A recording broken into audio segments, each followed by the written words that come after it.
This is my maybe sixth attempt or trying to record this video because I'm finding when I'm trying to review this film, it's really hard because I want to talk about it so much.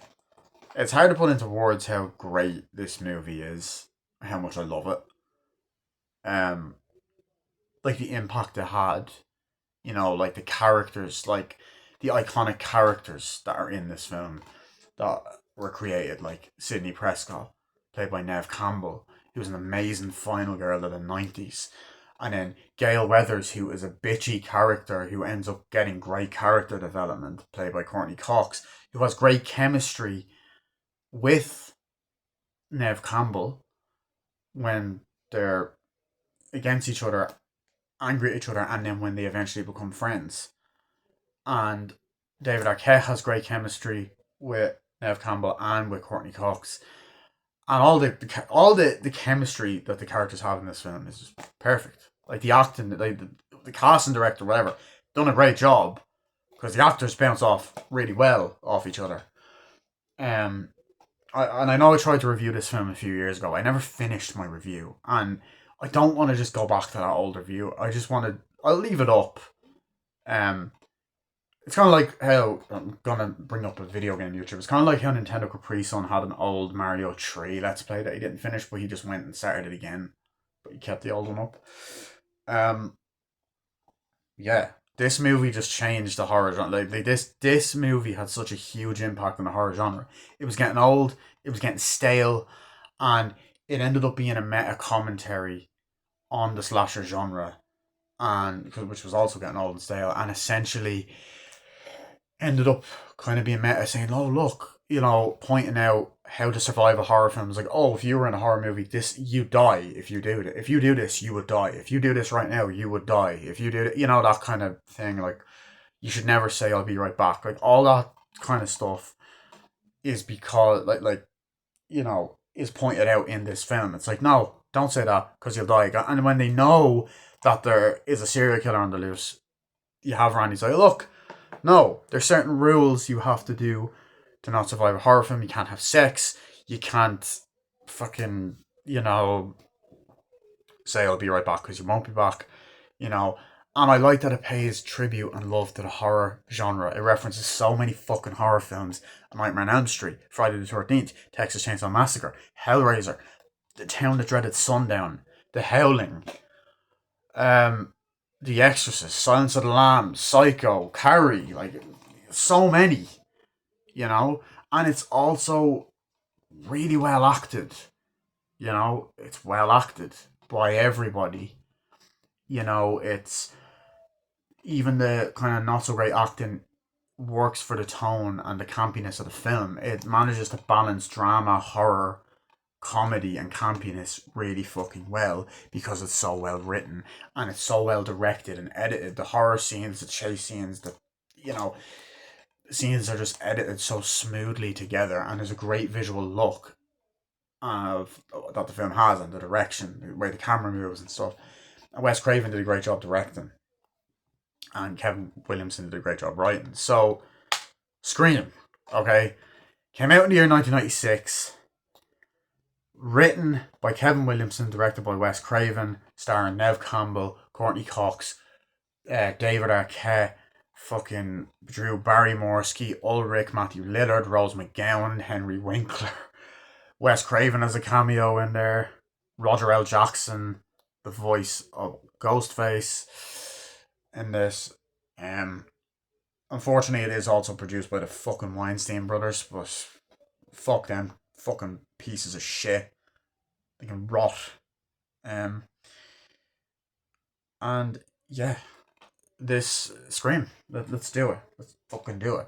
The plot of Scream is this woman called Casey Becker, played by Drew Barrymore, gets a call that starts off innocent with the "What's your favorite scary movie?" and then that ends up leading to her and her boyfriend getting murdered and the parents finding it. And we cut to a girl named Sidney Prescott, whose father's gone out of town, and she's having kind of relationship problems with her boyfriend because a year prior she lost her mother, who was raped and murdered, and there's a guy called Cotton Weary in prison who has been falsely accused, played by Liv Schreiber, who only has one appearance in this film, where he's actually featured heavily in the second film and a little bit in the third film. Um, we then hear about the murders the next day. They're questioned about it. We get introduced to the friend group, which is Randy, played by Jamie Kennedy, the best character. We've Tatum, who's our best friend, who's going out with Matthew Lillard, who's playing Stu, and then Stu Marker. Um, and then obviously with Billy Loomis, who were introduced the night before, who's played by Skeet Ulrich. And as the film goes on, things are kind of doing, they're doing like school shit. They're wondering about the murders and blah blah blah. She is feeling a bit lonely and missing her mother because the anniversary is coming up, and she's being questioned and all this by Dewey, who's actually Tatum's brother, played by David Arquette. So I like that. Anyway, Sydney's at home one night, gets a call from Ghostface, ends up being chased. Billy ends up being kind of accused, then is cleared. Um, you know, Gail Weathers is acting like a bitch, and Sydney punches her. She gets another call, and she feels like she's going crazy, and all this crazy shit happens, and murders happen left, right, and center. People are pranking.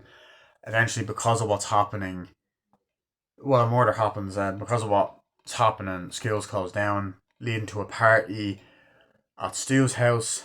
Some people are very lucky to escape the party, and some people get killed off one by one by one. Sydney has sex, and then we get the killer reveal.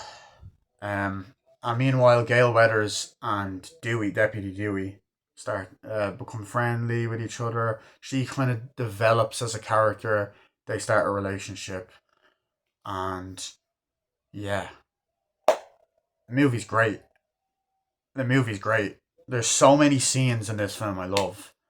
The opening, the fucking opening scene alone, I think it's 10 minutes long, right? You just have Casey making popcorn. Hello, who is this? It's like, oh, you tell me your name, I'll tell you mine. I don't think so, or whatever. And then goes off, and then like they're talking, and then you get the do you like scary movies? What's your favorite scary movie? It's like, I don't know. I have to have a favorite. It's like Halloween. Um, is that the one with the guy stalking the babysitters? And then I like some of the other things like, um, what's your what other ones? Nightmare on Elm Street. Oh yeah, Freddy Krueger. Yeah, and it's like, oh, that's a great movie. It's like, yeah, the first one was, but the rest sucked, which is funny because Craven actually did direct the seventh one, but I think he didn't write the line. Obviously, it was Kevin Williamson. But I love the opening. She's just chatting away. Oh, I'm getting ready to watch a video. Oh, just some scary movie. And like, I like the house. It's a really nice location where it's kind of cameras panning around. She's putting the videotapes down. It kind of starts off flirty. It's like, oh, and she keeps hanging up, going, oh, they've got like 1,000 numbers for that, like, or whatever. It's like, no, don't hang up. I want to talk to you. And then even oh, sorry, wrong number. It's like, it's okay, it happens. And then, oh, wrong number. It's like, then why'd you dial it again? So I like the kind of the tension, and it starts off innocent, and how like Roger L. Jackson uses his voice to kind of seduce her a bit.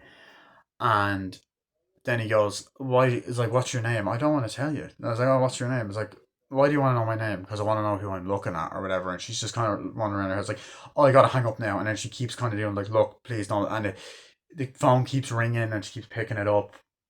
And then she picks it up and goes, listen, asshole. And then you get the whole thing, you listen, you little bitch. You hang up on me again, I cut you like a fish. And then you get the whole, I want to play a game, horror movie trivia. And there's some great fucking lines here. Who's the killer in A Nightmare on Elm Street, in Halloween? Oh, come on, it's your favorite movie. It's like, oh, Michael Myers. It's like, yeah. And then, who is the killer? Now round two, she's like, no. And it's like, who is the killer in Friday the 13th? Jason. It's like, wrong. She's like, no, I saw that movie 20 goddamn times. And then the whole, well, then you should know his mother, Mrs. Voorhees. Jason didn't show up until the sequel and all that. I love that movie trivia side of it. It's like, my boyfriend's going to be here and he'll kick the shit out of you. It's like, I thought you didn't have a boyfriend. Yeah, well, I was lying. And I love that earlier on where she's like, oh, did you have a boyfriend? She's like, no. You know, you get some really iconic shots of her on the phone, and like even the way the camera pans in, there's a good use of like direction, and it keeps it like gripped and entertained. And then like every time the phone rings, she goes, ah, it starts crying. And honestly, at times it's over the top, but Drew Barrymore's acting is actually really good. Like you really do buy her being like afraid. She's there crying and oh, let's like turn on the patio lights. It's like his name wouldn't happen to be Steve, would it? It's like what? It's like, how'd you know that? And then she turns the lights on. It's like, no. And then it's like, no, do this or Steve will live. And then that's when she answers the questions and he's there like that. And eventually, like, his time is up. You won. The patio lights go off and then they go on and, you know, he dies. And it's like the effects are done really well and they're practical. And then you get it lives up to the title, Scream. He jumps out of nowhere and she screams, "Ah," and then you get a great chase scene. And as this is kind of going on, the house is kind of like the popcorn's going up and like it's smoke, and they're running and blah, blah, blah. You get a great chase scene, and then she runs outside, and she ends up stabbing, and then he's kind of looking around and like outside, and once again, great location, even like great exterior shots of the house and the sprinkler going off, and then she sees the car. It's like daddy or whatever, and then she gets stabbed over and over and over again. Then you get the parents coming home like Casey. And like, oh my god, where is she? We gotta find her and all this. You know, Casey, and then she's being pulled and like stabbed, and then she's on the phone, mom. And it like she screams, and the acting's great, and it actually manages to be pretty serious and intimidating and fucked up. And then she gets killed, takes the mask off, but the camera pulls up so we don't see it, stabs, and then they run out, scream, and then she's there like fucking hanging from the tree. But I also like that the how the title card pops up with the you know the phone call and then and then the Scream logo. I thought that was done really well, in my opinion. I thought like the idea of like it's not the all stab and then title. I like that. But so I love that. But the other thing is as well, I love Sydney Prescott as a final girl. I think she is so cool. She's kind of afraid at the beginning and just becomes a fucking badass. You know, she develops as a character. You know, she's struggling with the loss of her mother, which she always will. But she kind of develops as the film goes on and learns how to be like brave and a better person. Um, and you feel sorry for her. You know, she's there talking to Tatum on the phone. Oh, you want to come over, or whatever. And then she falls asleep, has a nap, wakes up. Oh, it's just call her like, oh, it's past 7 or whatever. And you get some funny lines like, oh, I'm thinking this film with Tom Cruise. If you pause it at the right time, you can see his penis. And as they're talking, they put the phone down, and then you get the first iconic "Hello, Sydney." It's like, who's this and all that. And then you get the kind of, oh, just someone's like, oh, I like, Randy, is that you? It's like, no. It's like, oh, Randy, I like that thing you're doing with your voice. It's really sexy. And then like I love the whole thing of like, oh, as they're talking on the phone, do you like scary movies? Not really. Why not? It's like, oh, they're all the same. Some stupid blonde girl, big tit blonde girl who's like can't act, who runs out the door when she runs up the stairs when she runs out the closet door. It's insulting, and it kind of goes on or whatever. It's interesting. It's like I'm outside or whatever. It's similar. It kind of starts off very innocent, and then as the film goes on, as the scene goes on, like it's walking around the house. She's like, "Oh, I'm outside." It's like, "No, I'm looking at you." It's like, "Oh, really?" It's like, "What are you doing?" "What am I doing?" She picks her nose. "Yeah, hang up." And then he goes, "If you hang up at me, you're gonna die like your mother," and all that. And it gets like, "Fuck you," She runs off, and then like you get the scene where she kind of suspenseful scene. He runs after her, and then she literally runs up the stairs saying what she wouldn't do, and then she's trying to like go away, and it's suspenseful. And then Billy shows up, And she's like, oh, and she screams. She's like, Billy's in the house, and the phone drops. He's like, no, it wasn't me, Sid. And then she runs downstairs, and then you see Dewey with the fucking ghost face mask. Like, ah, He's like, ah. So it kind of adds humor to the scene, and then you get them questioned, and then he's like Tatum's like, you okay? And then Billy's like, it wasn't me, Sydney. It wasn't me, Sydney. And he's putting the car, but like I love that it kind of makes you question. Oh, maybe it is him. Do you know what I mean? Because when he shows up, he's like, it's kind of they make him out to be quite obvious. It's like, oh, it's obviously not going to be him. Because if they're making it this obvious, he's not. It's not going to be him. Um, and Skeet Ulrich does that well, and he really does portray playing a psychopath well, because obviously he's the fucking killer. Um, I like the moment where they're upstairs at the party talking. She's like, "Oh yeah, I've been done with this whole post traumatic stress thing. It's like no, it's like there's no pressure and all that. It's like, and then he starts referencing movies because he's a movie buff, a horror film buff. He's like, this kind of reminds me of Silence of the Lambs when Jodie Foster's having flashbacks of her dead father. It's like, yeah, and no, but um this isn't a movie, this is real life. It's like, of course it's a movie, it's just one big long movie. And you get a nice scene, they make out, they have sex, and it kind of cuts back and forth them talking. Because even when they get to the party, they're like, okay, no, we do need to talk, and they go off and Tatum's there, and she walks off or whatever, you know. But they have sex, and what I love is like this kind of like, who'd you call? Like, she's kind of still kind of questioning, oh, whether you're the killer or not. It's like, who'd you call or whatever? It's like, oh, I was calling my dad. It's like, oh. It's like, no, I thought you were calling him. It's like, oh. No, I'm just saying if it is, you don't think it's still me, do you? It's like, oh no, I'm just saying if it were you, it would be a very good motive or whatever. It's like, what do I have to do to convince you it's not me?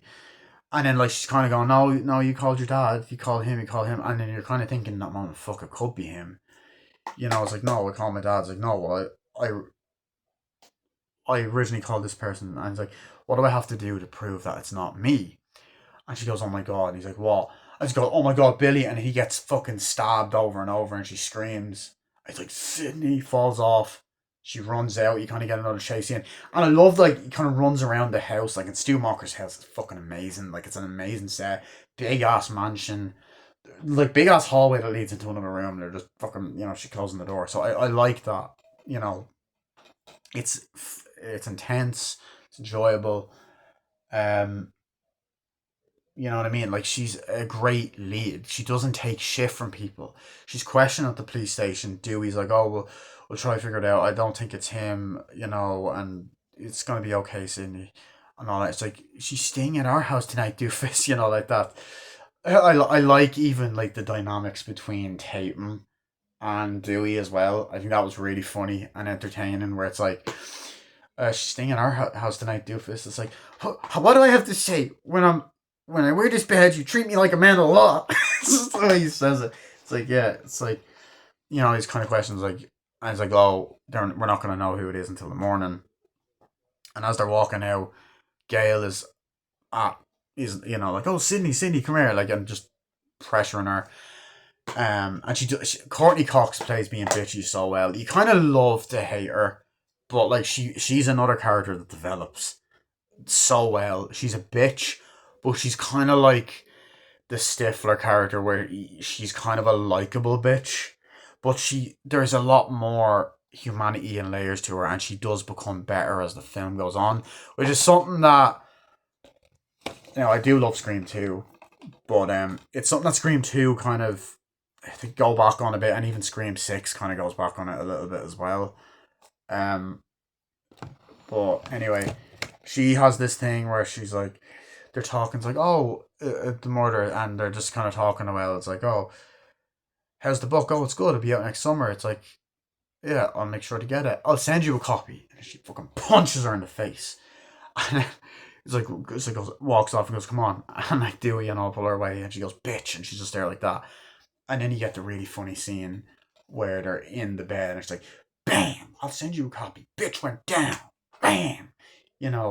And then like I like even Dewey coming in. Oh, you're gonna need some ice for that right hook. Like thank you. And then the mother's coming in. It's like, oh, there's a phone call for you, and they're kind of just talking, like teenage girls do. Oh, this is what happens, or whatever. And then she gets another call. Hello, Sydney. And then she starts going, no, and she starts freaking out, going, you're gonna die, and all this. And then Roger L. Jackson plays the role so well. Like he's so evil and does the voice performance well, where it's both comedic and kind of scary. And she kind of starts crying. Dewey comes in with the gun. He's like, "Are you okay?" And she's like, "No," and all this. And you really buy Nev Campbell's stress. Like, there's even another scene in the school where she's talking to Tatum and Randy and Stu, and Stu was kind of being, oh yeah, like it's I got like totally like wasted last night, like, um, and these fuckers start running around the hallways in ghost face masks, and Henry Winkler as the principal's like, no, no, get out of here, or whatever, and then she runs off to the bathroom, and then you got these fucking bitches talking shit about her. And she's like, oh, she's just a bitch. Like, what if she left Steve? She's like completely suicidal and just all this awful shit. And starts getting all upset and stuff. And when she's in there, they kind of walk off. It's like, oh, she's a whore just like her mother, blah, blah, blah, Um, like saying awful shit like that, you know. It's a well known fact or whatever. And then you have moments like that, and then like she kind of looks under the stalls and sees Ghostface, and then runs out, bumps into Billy. I was like, you don't think it was me? It's like, no, no, no. And then like you get that infamous scene where they're talking, and it's like, I feel like I don't know you anymore. You're my girlfriend, and you're not like spending time with me and all this shit. Like I feel like I don't know you. I want my girlfriend back. It's like, well, I'm sorry. I've got trauma. Like my mother died. And it's like, yeah, but that was a year ago. You got to get over it. When my mother left my father left my mother. Or no, when my mother left my father, I got over it. It's like mine was yours isn't lying in the coffin somewhere. It's like, oh, I'm sorry. Goes, yeah, whatever. Goes off, and then she's just like, oh, stupid, But you're like, damn, what a dick. Um, but there's a lot of great moments in this film as well, with like Jamie Kennedy as Randy. Man, he's like, come on, like this guy is so funny. The bit where they're all talking at the fountain and they're, and he's like, "Did you not lift you? I heard you lift the. I heard you.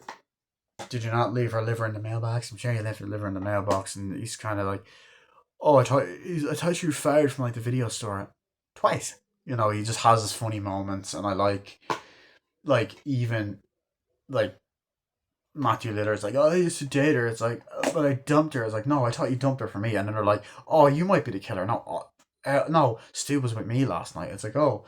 And then, like, even the way they're talking, you can kind of see them kind of. There is something kind of suspicious, and there are subtle hints that they do end up being the killer as they're, like, kind of looking at each other. And then he does the liver alone. Get it? Liver. What? It was a joke, And I like when he's there talking to them at the locker.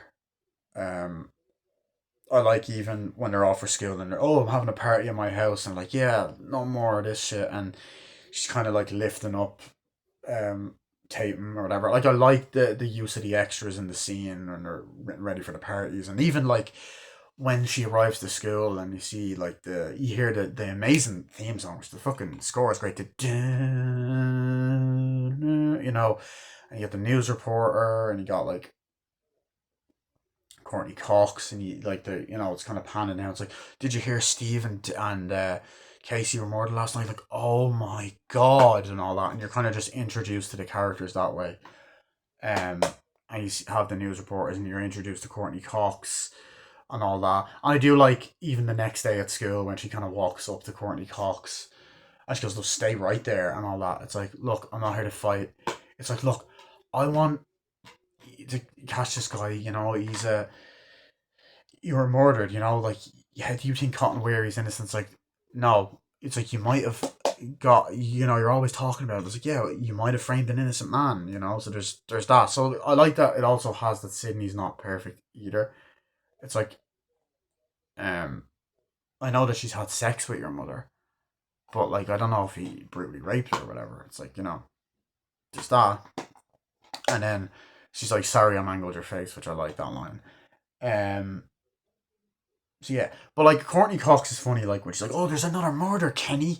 It's like, it's you know what that's gonna do for my book sales. Like she's good at playing the bitch, and then like the whole Kenny. I know you're overweight, but when I say move your fat tub of lard ass. And I like even like when she's looking at the camera and like you get the kind of perspective of the camera. Like it's interesting, unique filmmaking technique. I don't rhyme.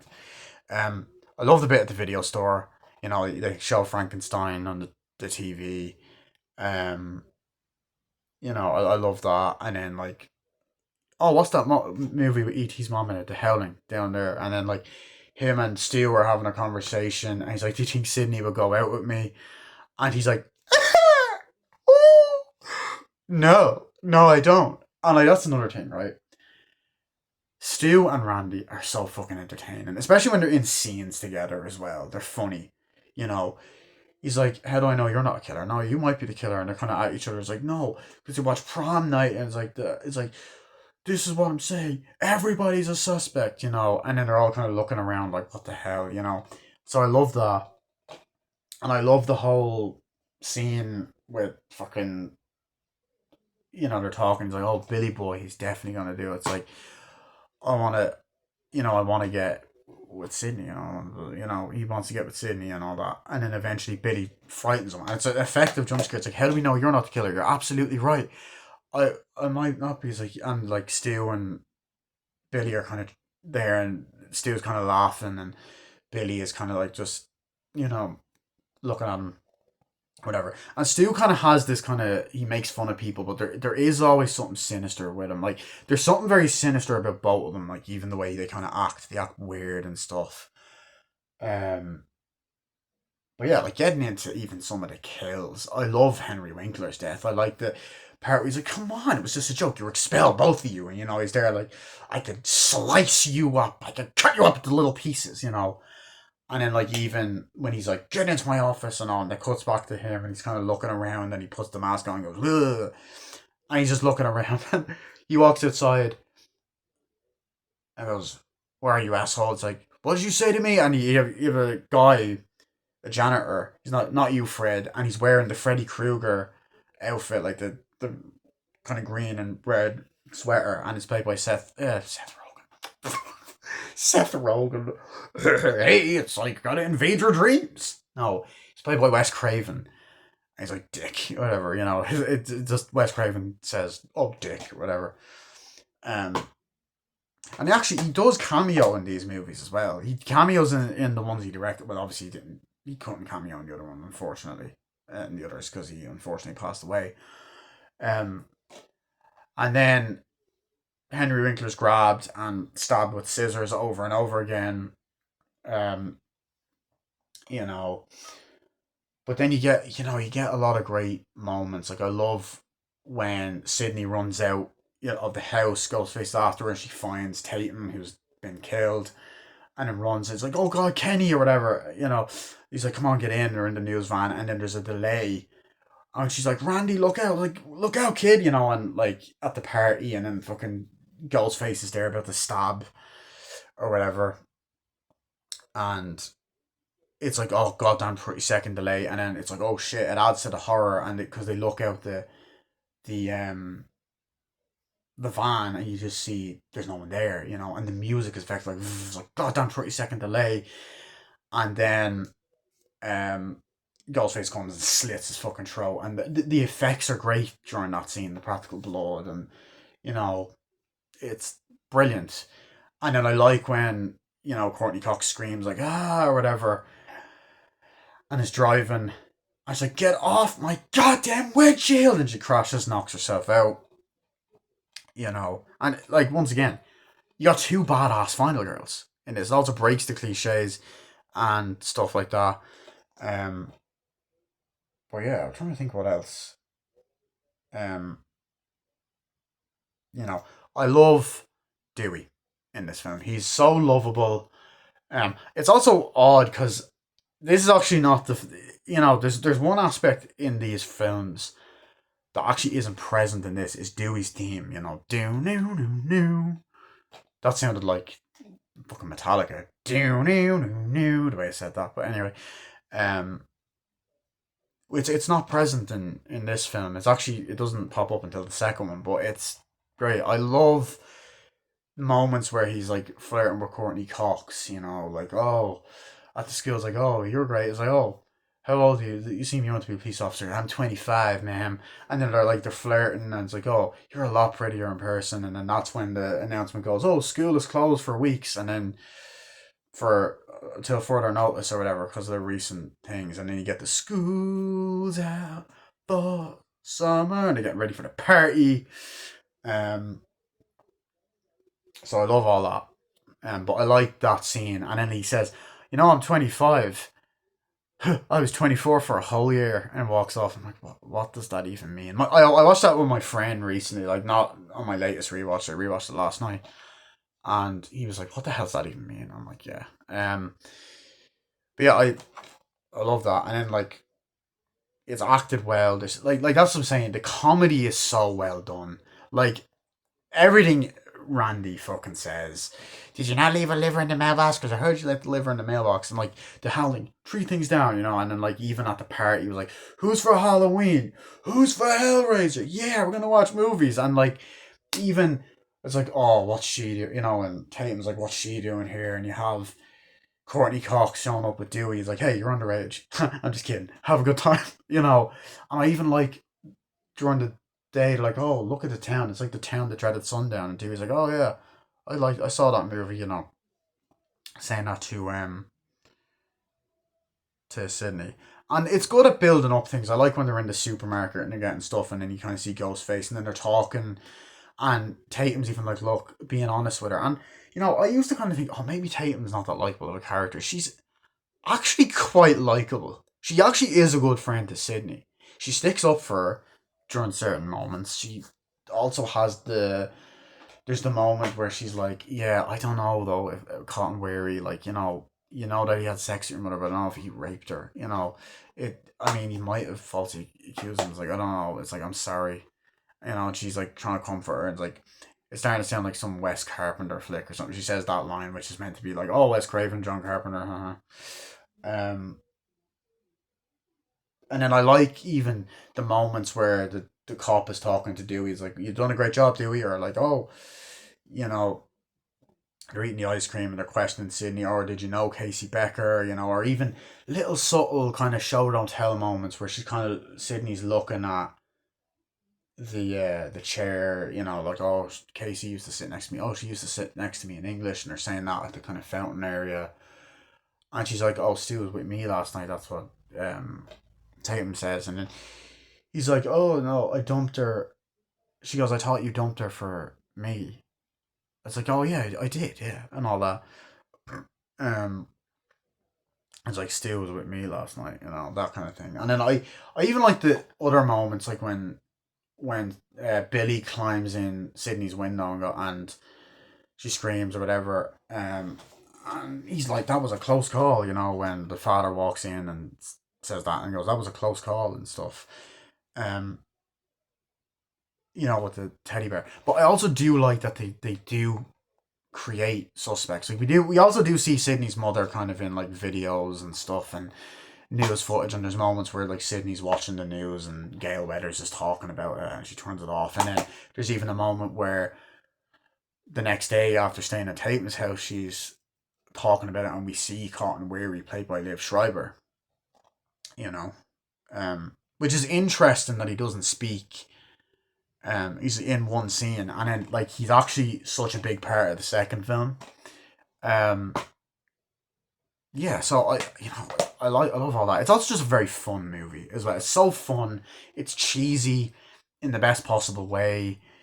Um, as I said, the comedy dialogue is great. I love moments where like, oh, dude was like, oh, do you want to go on a walk? And they build chemistry between him and Gail, and then the cars comes like slow down, and they jump out of the way, and then they even, you're not scared, are you? And then um they fall over and they kiss, and then they find the car, oh, because they're suspecting, oh, Sydney's dad's out of town. Why is he out of town? Like, oh, it could be the father, And it's like, where is he? Where is he? And then even later on, when he goes into the house, Mr. Prescott falls, he's following him, and then Ghostface stabs him in the back. There's great moments like that. Um, because it's suspenseful, And then the party scene is amazing. I love the party stuff. Where they're planting cameras in the house, she's planting cameras in the house, and they're all kind of getting to know each other. They're all talking at the party, and then like they're saying, "Oh, we're gonna watch a film," and she's like Terror Train, The Fog, it's like Prom Night, Halloween. Like, what's all with this? It's like, oh yeah, it's like, these are all like best Jamie Lee Curtis flicks and stuff, and all that. It's like, yeah, and then I like all those moments. I love the moment where Casey goes out to the garage or garage, sorry, and he's like, "Is that you, Randy?" And Ghostface is there, and it's like, "Oh, please, Mister Ghostface." It's like, I want to be in the sequel. She's like, "Get off me!" And she starts throwing fucking bottles on him. I also love that he trips over and falls throughout the film, like when he's chasing after Sydney in different scenes, and then Casey, and then like she's throwing bottles at him. Rose McGowan is, and then stupid bitch ends up running and trying to go through the fucking doggy door, and it goes up and crushes her. It's a great death and some good practical effects. And I do like moments where like Randy is like watching Halloween, is like, we get the tit shot, yeah, and then he's the whole the whole fucking, when do we get to see Jamie Lee's breasts, man? That's Stu, of course, and he's like, not until Trading Paces in '83, and it's like, what are the rules? Like, what rules? Like, you don't know the He's like, there are certain rules one must abide by to survive a horror movie. You can't have sex. You can never have sex. Never say you'll be right back, because you won't be back. And then like Stu just does that. Hey, I want another beer. Do you want one? It's like, yeah, sure. I'll be right back. It's just the way he says it. It's so funny. Um, I also like Linda Blair's cameo. Linda Blair has a cameo in this, where they're walking and they're in school. It's like, here, Sydney. It's like, no, not now. She's like, people want to, what happened with your mother? Like, people want to know. And even like in the moment where he's like, oh, I was watching The Exorcist on cable, and I'm thinking of how the best bits are edited for TV. It kind of got me thinking of us. And I also like the, would you settle for a PG-13 relationship? What's that? And then that scene. And then I do like the cover of Don't Fear the Reaper that plays the seasons don't fear the Reaper. It's different. It's kind of a 90s version of it. I love like Randy watching Halloween, the scenes, and then like he's like, Jamie, turn around. Jamie, turn around. Jamie. That bit was funny. Um and then like the tension just gets high as the film goes on, and like, oh, like there's actually some really good badass moments as well. Um, there's the bit where they're chasing like, Sydney, we gotta get the fuck out of here, and then Randy and um Stu were like, oh, Sydney, please give me the gun, give me the gun. And he's like, no, fuck you. It's like, he did it. Stay away. Like, please give me the gun. It's like, he did it, and all that. And it's like, fuck you both, and closes the door, and then Billy comes down the stairs and is like, oh, I'm bleeding like a stuffed pig or whatever. And then they let him in. It's like, no, there's someone out there, you gotta be careful. It's like, it's fine. Then they let Randy in, and you get such a fucking badass reveal. And that's another thing. The way the music builds up, the way the camera pans, and the way Skeet Ulrich turns, right? And it's performed. It's like, oh! And the idea that he faked his death is a great way to throw people off the murder mystery, right? And it's a different type of murder mystery film, and it's really well done, right? And I like those little character moments, those little moments in the film where you see Ghostface in kind of the tree background, he's walking off. I love all that. But anyway, back to the scene. Like some visual details in there.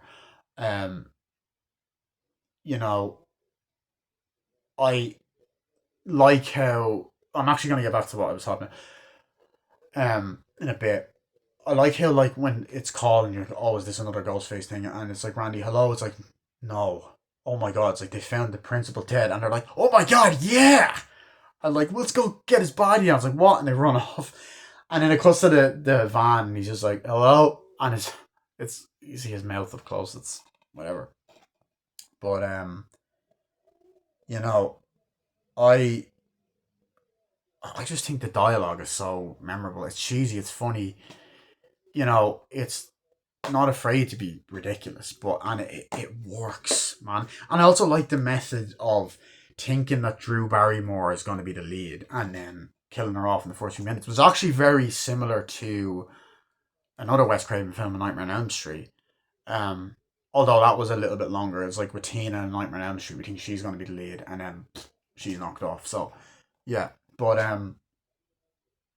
yeah. I also kind of, there's also things I didn't notice on real. Like, we do see Billy's father in this. When he's being questioned, I told you I didn't do it. It's like, I told you I was out doing this. It's like, wait, you went out last night? It's like, yeah. You know? Um, and there's like subtle hints to him being the killer because I don't know if this was intentional for this film because obviously it hadn't been a franchise yet, but even the whole the whole fucking thing of like um what was I trying to say there? Even the whole thing of um him kind of wearing like this kind of stripy shirt is kind of very similar to how like a lot of characters who end up being the killer in future films have that. But I like those little details, those little Easter eggs, like because it's like a lot of time and effort goes into the film when you put little stuff like that in. But anyway, I'm gonna go back to what I was talking about. Right, I love the bit as I said, where it's revealed and the way the camera is like Stu's flipped out, it's gone mad. The way the camera pans and then Billy turns around and goes, "We all go a little mad sometimes." He goes, "Billy, no," and he just got Randy goes, "Oh fuck," and then bang, and he just goes, "Anthony Perkins, Psycho." It's like corn syrup, same stuff they use for pig's blood and Carrie. And he goes, and he has the gun. I'm just like, oh my god, Stu, help me. And he just goes, surprise, Sydney. And then we get the fucking best scene in the movie. One of the best third acts in a film. One of the best finales. They go into the kitchen and they're explaining the entire fucking plan. Like, I probably quoted off by her. It's all part of the game, Sydney. It's called Guess How I'm Gonna Die. Fuck you. No, we already did that game, remember? And she's covered in blood and shit. And they're just talking. It's like, why? It's like, why? Why did you kill my mother? Why? Why? You're that Sue Hirsch wants a motive. Did Hannibal Lecter have a motive for eating people? Did they really figure out? The other things like, did they really figure out why did Norman Bates have a motive, or did Hannibal Lecter really have a motive for eating people? Don't think so. It's like, you want a motive? It's like, your slut mother was fucking my father, and she's the reason my father bailed on me. How's that for a motive for you? And then like I like you get a question wrong, you die. You get it right, you die. And I even like how like he's kind of like Stu was kind of like they're like um on Billy's shoulder, and I think their chemistry is great, right? And Billy is kind of more calm, sinister killer. They're both sinister, and then Stu is more the wild card or whatever, and they're just kind of talking, and you get a whole scene with that. And then they're like, oh, we killed her 1 year ago today or whatever. And it's like, oh, wait for this. It's a scream, baby. That's what Stu does. He goes, I'll be right back. And then he brings out the father and he's tied up. And it's like, Daddy, it's like, we're going to blame him. So then we kill you. And he shoots himself in the head. It's the perfect ending. And they're talking about the ending of my movie and all this stuff. And they're just complete and utter fucking psychopaths. It's like, we killed her 1 year ago today. And it's like, they're properly fucking pure evil as well, which makes them more interesting. Teenagers that have planned this whole fucking murder spree out. And it's like, holy shit. It's fucked up. And then there's a line. It's like eventually, they start stabbing each other. It's like not too deep. Remember, it's like yeah, and he goes stabs him, and he's like okay, and the hand up was like not too deep. Remember, and he's like my pleasure, and you just see the sinisterness of Stu, and he starts fucking stabbing, Skeet Ulrich, and like Matthew Lillard manages to both be hilarious, ridiculous, and sinister, and gives a great performance. And fuck you, Tarantino, because you know what? Matthew Lillard is a fucking legend and has made a comeback, right? So fuck you. He's a better actor than you ever will be. Anyway, um, so that happens. They're stabbing, and I love the whip pleasure. He's a proper psycho, and they're like stabbing each other. He's like the gun, man. It's like get the gun. He's like Stu, get the gun. He's like the gun, it's gone, man, it's gone. It's like, what do you mean it's gone? And all this stuff. And he's like, it's gone. And then you just have Gail go, right here. Where is it? And it's like, right here, asshole. Do you want to know how my movie ends? This reporter is the brave reporter does this, and it's like, I like that ending. And I love it because Courtney Cox redeems herself. She becomes a better person. She becomes a badass. And this is kind of when the friendship kind of starts. And like, I even like, when she sees Dewey stabbed, she starts to get emotional. You know, it's done well. And then they try and fight her off, they knock her out. He's like, oh, it's better when the safety's on, or whatever. Or when the safety's off, I mean. And then, as that happens, you get more scenes of them kind of trying to kill Sydney. Um, she kind of goes off. She then rings. She's like, bitch, where are you, you bitch? He's like, you want to play a game? And then she's like, I'm going to fucking kill you. I just called the cops and you're sorry ass. Like, where are you, you bitch? Or whatever. And he starts like fucking cutting up the pillows and shit. I was like, oh my god. So I love that shit. And then Stu, Stu has been stabbed, right? And then Billy just fucking hits him, and then he says the best line in the film: "You fucking hit me with the phone, dick." And then he just goes, "Hello," and she's like, "Stu, what's your motive?" It's like, peer pressure. I'm far too sensitive. And then I'll kill you, bitch, just like your fucking mother. Yeah, you'll have to find me, you pansy ass mama's boy. And then you get a great moment where they go out. Sydney fucking stabs Billy with their umbrella. Um, you know, Courtney Cops comes out and shoots. You know, shoots fucking um Billy, and then you also have the whole moment where they're kind of running off. It's like, yeah, now the safety's on an asshole. And then Randy wakes up. He's like, oh, I'm alive. Randy, I thought you were dead. I'm alive. I never thought I'd be so happy to be a virgin. And he just remains being likable and funny. And then you get the moment where Stu tries to attack, or just before that, I think Stu tries to, actually it's just before that. Stu tries to attack, fight. He's about to like trying to choke her, and he's like, "I always had a thing for you, Sid." Hits him, gets the TV show, gets the TV while the Halloween's on. Goes, "In your dreams," and he's like, "No!" Throws it on his head, electrocutes him, smashes the TV, electrocutes him to death. But he's in Scream 7. Is he AI or did he live? We'll have to find out. And then eventually Randy's there, and then, Courtney Cox is there, and so is Sydney. Which is actually interesting because it's actually Randy, Sydney, and Gail that are a trio, even though we do see Dewey and them be a trio in the film as well. But they're all kind of in multiple scenes together. Sorry, this review has turned out a lot longer than I wanted it, but I've been having fun talking about it. But then I like Randy being like, we gotta be careful. This is the moment where the supposedly dead killer comes back to life. And he goes, ugh! And then she shoots him in the head, and she goes, not in my movie. And then you get Dewey wakes up, they're bringing him out into the van, he's alive. And then like she does the news report, and you get a great pan and shot. And the filmmaking techniques and the camera work is brilliant in the film. And the choice of locations, like the fucking movie house has become iconic. The red walls, the big, house. I recommend you check out Dead Meat's video, James A. Janice, where they actually go into the Scream house.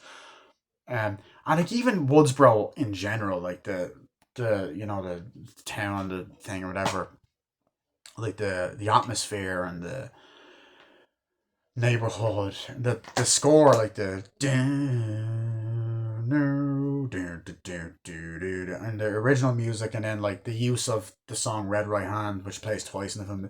Take a little walk to the edge of town on tracks. You know that I love the use of that song, and Schools Out for Summer. Wait, my by what's its face? What's his face? Oh, what the fuck is the fucker's name? Alice Cooper. Yeah, sorry, I couldn't think there. I like its horror movie references, callbacks. It's a love letter to horror films and cinema in general. Movies. See why it's in the 1001 movies you must see before you die. It's an absolute classic. I give it a 10 out of 10. I really don't have any issues with it. So yeah, I just think that the movie is great, and I didn't actually want this review to be long. I think if it's a film I've seen a million times, the reviews probably will be a lot longer because I can quote them a bit more and like, oh, I want to tell you about this quote, even if you've seen it. But it's become iconic. Like the line "What's your favorite scary movie?" is iconic, and even like the Ghostface costume has become iconic since this film, or even a bit before it. And the actual Ghostface mask and Halloween costume that's like in the movie. Oh, this costume's been sold everywhere. We can't trace who's doing it. You know, I like that kind of aspect. I love the mystery aspect. But the other thing is that this is a trilogy. Um, the other thing I love about it is the fact that it's actually based on that painting called The Scream, which is great. The movie was actually going to be called Scary Movie, but ended up being called Scream. I got a parody then. So, guys, I gave Scream a 10 out of 10. That was my movie review. See you guys later. Bye.